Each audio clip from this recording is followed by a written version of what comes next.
S'il y a bien une chose que je vais bannir dans mon foyer plus tard, lorsque je serai père, en tant qu'homme africain, c'est les inégalités entre les filles et les garçons. Tout le monde sera traité de la même façon. Je sais que dans les foyers africains, les jeunes filles, elles doivent repasser, elles doivent cuisiner, elles doivent faire le ménage, elles doivent s'occuper de leur père, elles doivent s'occuper de leurs petits frères, de leurs petites sœurs et même de leurs grands dadais de grands frères. Elles doivent faire office de deuxième maman, elles doivent faire office de deuxième femme.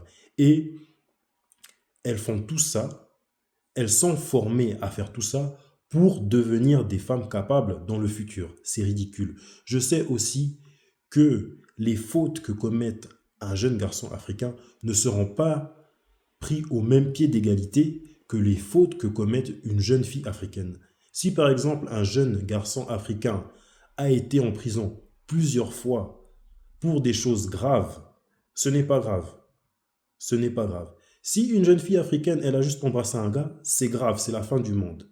Si un jeune garçon africain a copulé avec la planète entière, ce n'est pas grave, c'est un homme. Si une jeune fille africaine, elle a été prise en flagrant délit en compagnie d'un gars dans la rue, que ce soit son petit ami ou juste un simple ami, c'est la fin du monde. Ça va appeler toute la famille pour la descendre.